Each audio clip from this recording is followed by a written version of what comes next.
Should the Lakers still be the favorites to win it all, Jay? You're damn right they should be. Let me give you a Kobe Bryant quote. Everything negative, pressure and challenges, it's all an opportunity for me to rise. All these things, guys, veteran teams, people aren't going to like to hear it because we want to see the Lakers come out strong and be that team that dominates people right away. This is like training camp for them, right? They have to work out so many different things with their team defensively, a lot of question marks around it. That whole thing about passion, for me, that conflict is a good sign of growth because that was about miscues on how they guard a screen and roll. And my thing is, I don't want anybody on that team to settle for mediocrity. And LeBron James knows. You also saw in that game him talking trash to Cameron Payne. You say, all right, remember, be humble now. So I'm going to bet the house on the fact that guys like Russell Westbrook, he and I talk about it on our show all the time. We as athletes, I'm petty. I'm crazy competitive. I remember everything you do. So all the people lambasting Russell Westbrook, you don't think he's going to remember that? All the people talking trash to LeBron James, you don't think he's going to remember that? People not having Dwight Howard on the top 75 list, you don't think Dwight remembers that? That conflict you saw? These are all things that are going to perpetuate and motivate the Lakers. I don't care about where they start. I care about where they finish. Yeah, and I think they still are the team to beat despite this little tit that they had on the sideline. In practice, you can only imagine, Stephen and Molly, what goes on in practice. The arguments, the pushing and shoving. They're trying to sort things out. Yeah. This won't be the first time. This isn't the first time, and it won't be the last time. It just so happened it was on television. We saw it, and it was like, oh, God, what is going on here? It didn't cost them the game.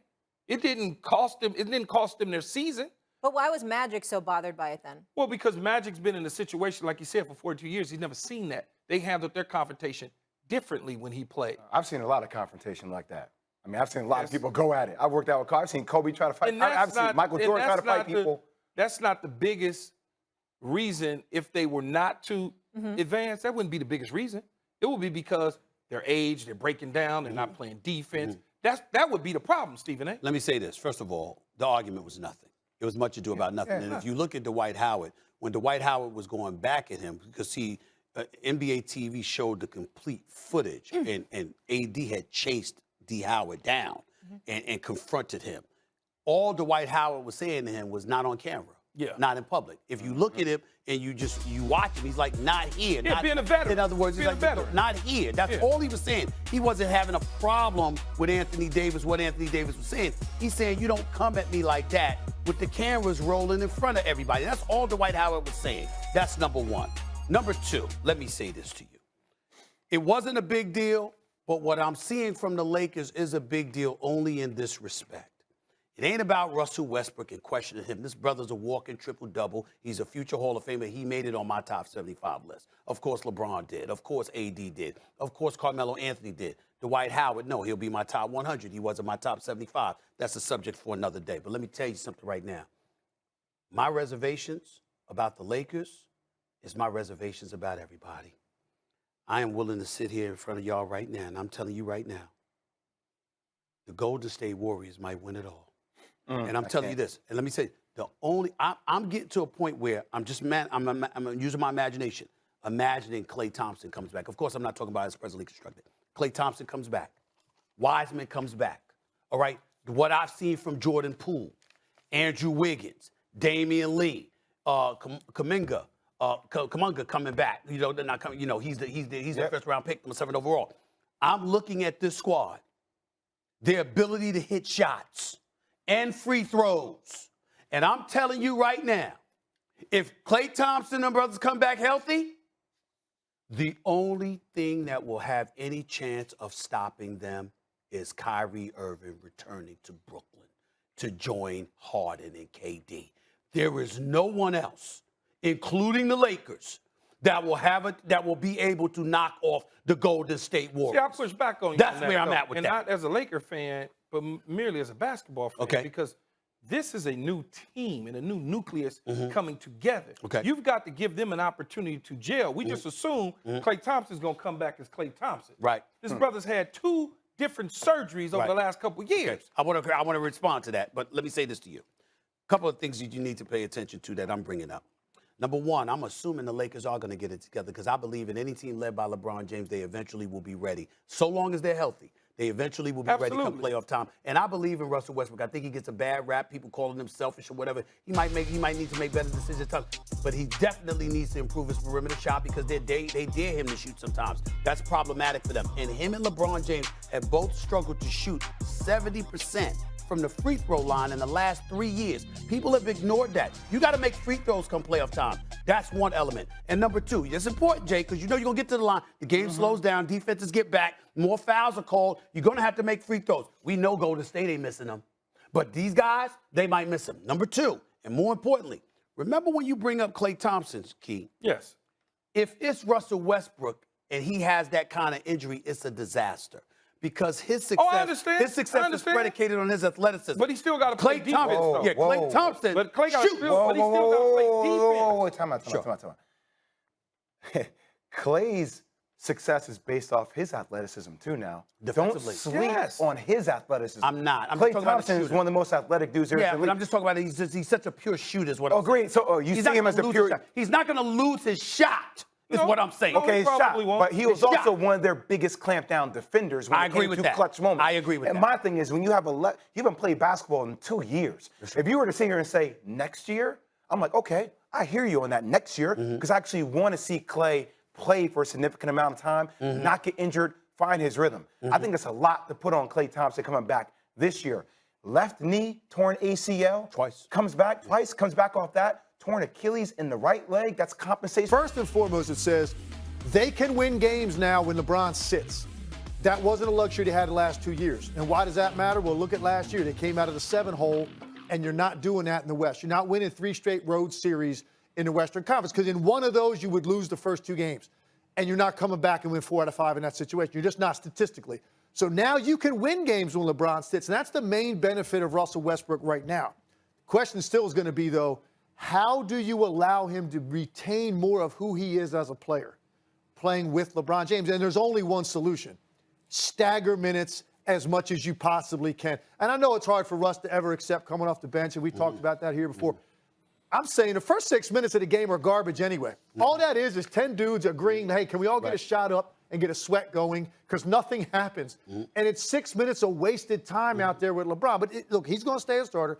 I say get him out of the game sooner, put him back in for LeBron, give him a 6-7 minute stretch without him. Do that in each half. Right there, that's 14 minutes where it's his team. Okay. Because that's what Frank Vogel's going to have to do, Stephen A., to navigate this because you're going to have a lot of rough nights from Russ offensively. I got you. Like, as constructed. Well, let me say this to you, man, because this is my brother right here. We used to shoot around together and all that stuff. I want you to tighten up your soliloquies just a little bit because, and here's the reason why. Are you telling people they talk too long? Let me tell you. That can't come from him. It is coming from me. Only because we want time to get back at you, my brother. All right. That's why. Here's the deal. What did Russell Westbrook's performance tell us? Absolutely nothing. Nothing at all. You know what? And I'm going to be clear because I don't want this to be interpreted as disrespect to Russell Westbrook. Russell Westbrook scored 33 points last night. We didn't know he could do that. We know he could do that. Really, we really surprised. Let's look at the numbers here. Russell Westbrook had 10 rebounds. We didn't know he could do that. Russell Westbrook had 8 assists. This is a walking triple-double now. We didn't know he could do that. Russell Westbrook did it on 27 shots. We didn't know he could do that. Of course we did. The point is, when you look at Russell Westbrook last night, it would have meant everything if LeBron and AD were on the court. Because that's what you're looking at come playoff time. Russell Westbrook with one other star on the court did what he always does. That's Russell Westbrook. That's who he is, ladies and gentlemen. Not the dude that dropped, single digits in game 1. Not the dude that followed that up with a 15-point performance and a 13-point performance. That's Russell Westbrook. The brother that can drop 30 on you and damn near a triple-double, if not literally a triple-double. We know that. So now we're at a point where all we're looking for from Russell Westbrook is, what can you do with 2 other dynamic stars on the court? Because that's what it's going to take for the championship. LeBron James is going to be there come playoff time. Anthony Davis is supposed to be there come playoff time. They're going to be on the court with Russell Westbrook. What are you going to do when you have to be deferential to some degree to those guys and you're going up against the Golden State or Utah, even the Clippers, assuming Kawhi Leonard comes back healthy, the Phoenix Suns? What are you going to do then?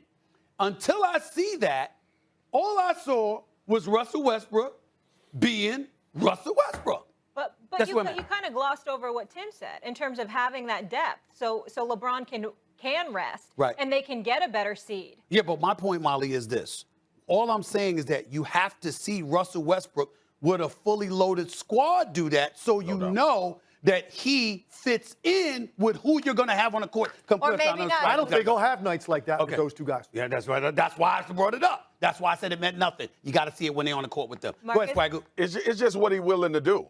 To your point, Legs, like his mentality. This is about Russell Westbrook. This is not about LeBron James and AD. It's about Westbrook and his mentality and what he will allow himself to be in order to win a championship. This is the thing that I stood on when they signed Russell Westbrook.